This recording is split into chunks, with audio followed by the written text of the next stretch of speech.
नमस्कार दोस्तों, आप सभी का स्वागत है हमारे इस यूट्यूब चैनल पर।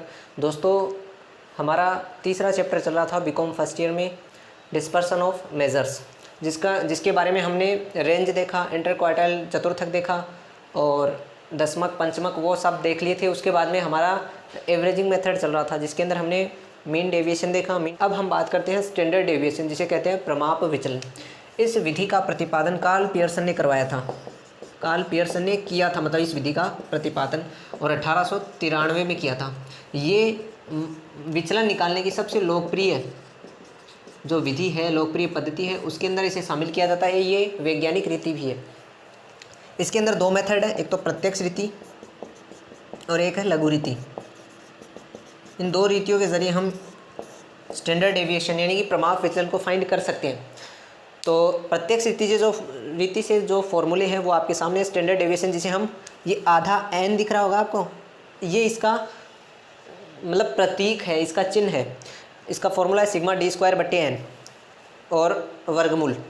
कोफिशिएंट, अगर इसका गुणांक निकाला जाए इसे प्रमाप विचलन का, तो कोफिशिएंट ऑफ स्टैंडर्ड डेविएशन बराबर ये जो आधा एन है, ये जो हमारा निकल के आया, इसके अंदर हमें मीन का, जो हमने मीन समांतर माध्य निकाला, उसका इसके अंदर डिवाइड करना है, तो हमारा कोफिशिएंट निकल कर आ जाएगा। लघु रीति से देखिए, फॉर्मूला है सिग्मा डी स्क्वायर बटे N minus sigma D X बटे एन का होल स्क्वायर का अंडर रूट। इसका एक और फॉर्मूला है स्टैंडर्ड डेविएशन बराबर सिग्मा एक्स स्क्वायर बटे एन माइनस सिग्मा एक्स बटे एन का होल स्क्वायर का अंडर रूट। तो ये प्रत्यक्ष रीति के फॉर्मूले हैं और ये लघु रीति के फॉर्मूले हैं। आइए एग्जाम्पल के जरिए स्पष्ट करते हैं। हाँ, तो दोस्तों ये देखिए एग्जाम्पल देखते हैं। तो आपको सिर्फ प्राइस दी गई है, ये प्राइस है, मूल्य है 210, 230, 225, 225, 225, 300, 235, 240, 250, 270, 290।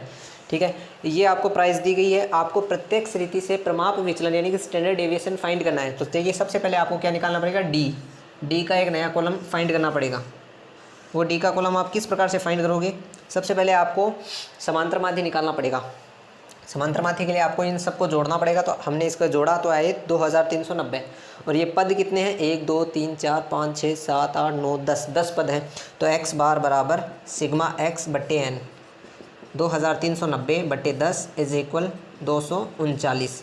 अब इस 239 को हमें a मानकर, एज्यूम कर चलना है, a मानना है, इसे कल्पित मानना है और इन सब में से घटाते हुए चलना है। तो 210 में से 239 कम किए तो 29, 230 कम किए तो 9, 225 कम किए 220 है, ये यहाँ पे 230 नहीं है, 220 है।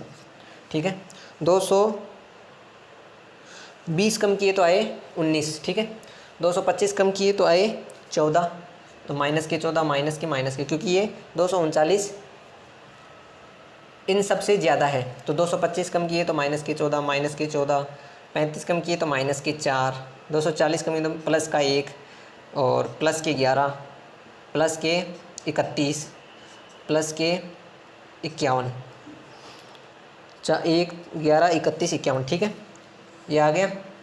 और इसका अब हम प्लस माइनस करके देखते हैं। तो 51, 31, 11 और 1, इन सब को प्लस प्लस को जोड़ा और माइनस माइनस को जोड़ा, तो प्लस और माइनस दोनों इक्वल रहे, तो जो अंतर है, जो योग है, वो 0 आएगा। अब इस डी का हमें क्या करना है? इस डी कॉलम का हमें स्क्वायर करना है। तो 29 को 29 से मल्टीप्लाई करेंगे तो आएगा 841, 19 को 19 से करेंगे तो 361, 14 को 14 से 196, 196, 196, 16 1 121, 31 को 31 से मल्टीप्लाई करेंगे तो 961 और 51 को 51 से करेंगे तो 2601। ठीक है, अब इनका टोटल किया तो 5490 ये आ गए। ठीक है, सबसे पहले हमारे पास मूल्य दिए गए थे, हमें x बार यानी कि समांतर माध्य निकाल लिया। उस समांतर माध्य को आधार मानते हुए इन प्राइस में से घटाते हुए डी कॉलम निकाला, फिर इस डी कॉलम का हमने स्क्वायर किया। अब हम प्रत्यक्ष रीति से कर रहे हैं स्टैंडर्ड डेविएशन। स्टैंडर्ड डेविएशन जिसे हम आधा n, ये इसका प्रतीक है, इससे हम चिन्हित करेंगे। इसका फॉर्मूला है सिग्मा डी स्क्वायर बटे एन का होल स्क्वायर। ठीक है, सिग्मा डी स्क्वायर कितना है? 5490 और n कितना है? पदों की संख्या 10, तो 539 का अंडर रूट, 549 का अंडर रूट कितना होता है? 23.43।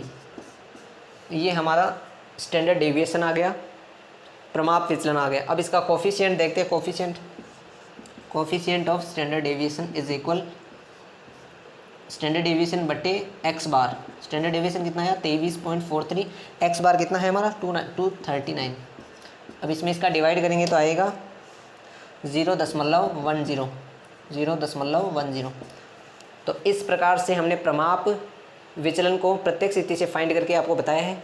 अब एक एग्जांपल और देखते हैं जिसमें हम लघु रीति का प्रयोग करेंगे। तो हाँ, आपके सामने ये एक एग्जांपल है, रोल नंबर दिए गए हैं, मार्क्स दिए गए हैं, आपको लघु रीति से प्रमाप विचलन की गणना करनी है। तो देखिए लघु रीति से प्रमाप विचलन किस प्रकार फाइंड होगा। सबसे पहले हमें dx का कॉलम फाइंड करना पड़ेगा।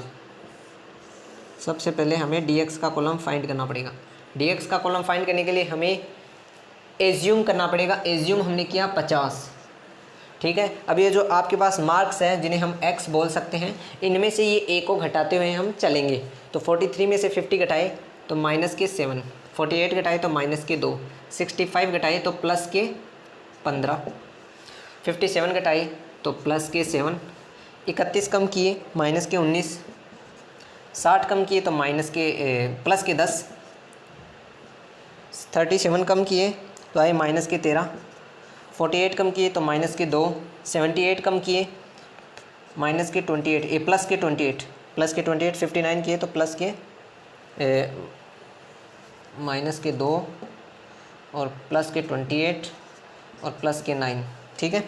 ये -7, -2, +15, +7, -19, +10, -13, -2, +28 और +9।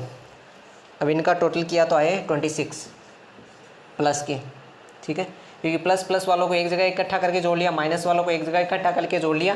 प्लस के ज़्यादा है तो प्लस के ज़्यादा में से माइनस के कम घटा दिए तो 26 बचे। अब इस dx के कॉलम का हमें d² x करना है, ठीक है। स्टेप बाय स्टेप चलेंगे हम। 7 को 7 से किया 49, 2 को 2 से 4, 15 को 15 से 225, 7 को 7 से 49, 19 को 19 से 361, 10 को 10 से 100, 13 को 13 169, 2 को 2 से 4, 28 को 28 से करेंगे तो 784 और 9 को 9 से 81। अब इन सबको जोड़ा तो आए 1826, ठीक है। अब वो हम प्रमाप विचलन का फॉर्मूला लगा लेते हैं, सिग्मा d² x बटे n माइनस सिग्मा dx बटे n का होल स्क्वायर का अंडर रूट। ये है हमारा प्रमाप विचलन का फॉर्मूला। सिग्मा d² x कितना आया 1826 बटे n कितना है 10 माइनस सिग्मा dx कितना आया 26 बटे 10 का होल स्क्वायर का अंडर रूट।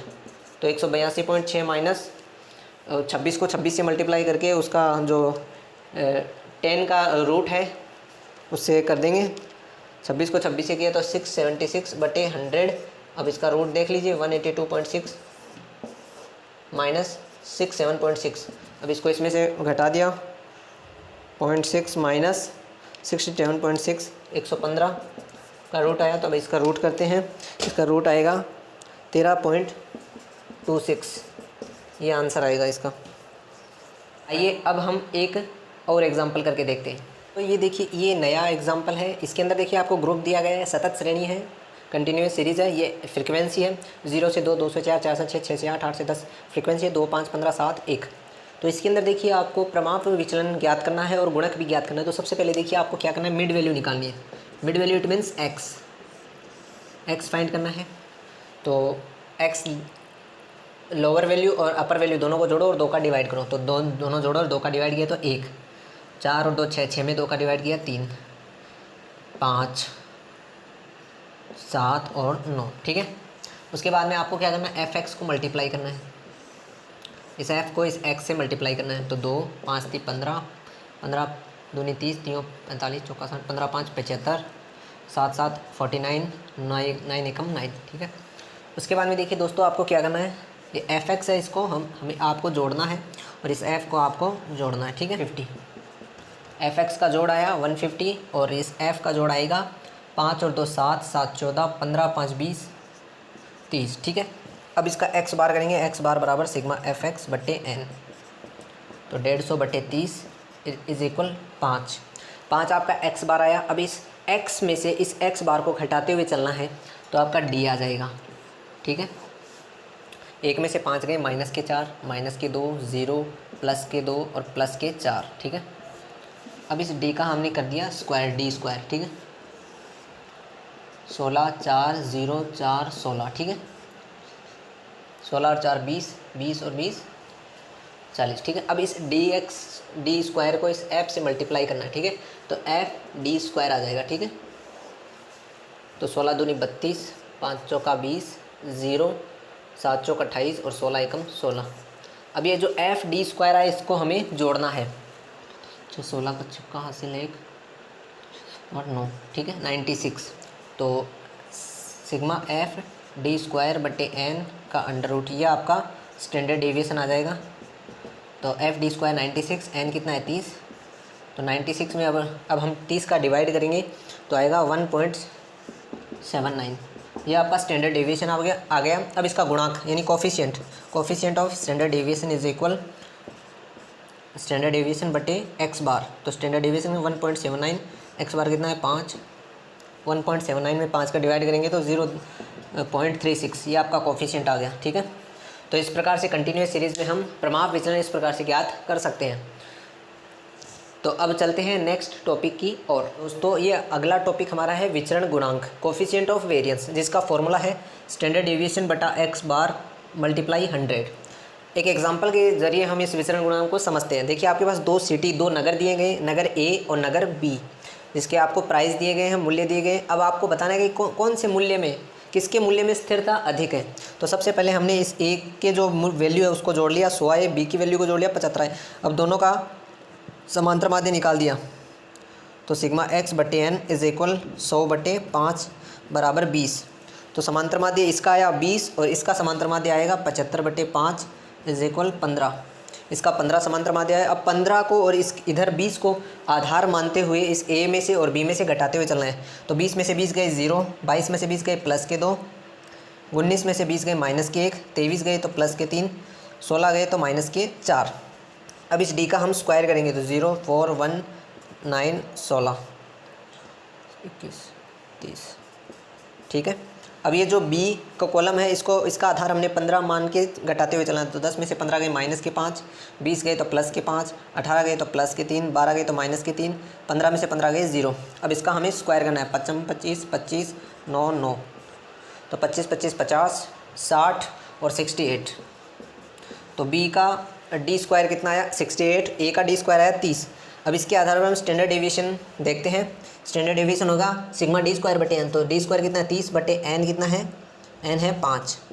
तो 6 का रूट कितना होता है, 6 का रूट होगा 2.45, ठीक है। और इधर 68 बटे 5 का रूट 68 बटे 5 का 3.69, ठीक है। अब इसका हम वेरिएंस देखेंगे। वेरिएंस का फॉर्मूला क्या है, स्टैंडर्ड डेविएशन कितना आया 2.45 बटे एक्स बार कितना है इसका 20 मल्टीप्लाई 100, तो कितना होगा 12.25% ए का। और बी का कितना होगा 3.69 बटे एक्स बार कितना है 15 मल्टीप्लाई 100, इसका होगा 24.6%। तो बी का जो प्रतिशत है स्थिरता में वो ए से अधिक होगा। इस प्रकार से हम विचरण गुणांक को इस एग्जाम्पल की सहायता से समझ सकते हैं। उसके बाद में जो अगला टॉपिक है वो है विचरण यानी वेरिएंस, जिसका फॉर्मूला है वेरिएंस बराबर स्टैंडर्ड डेविएशन का स्क्वायर या वेरिएंस बराबर सिग्मा एफ डी स्क्वायर बटे एन। तो ये दोस्तों ये लास्ट जो फॉर्मूला है इस चैप्टर का, इसके बाद में हमारा ये चैप्टर कंप्लीट होता है। दोस्तों वीडियो को लाइक करें, शेयर करें और चैनल को सब्सक्राइब करना बिल्कुल मत भूलिएगा। मिलते हैं अगले वीडियो में, तब तक के लिए जय हिंद।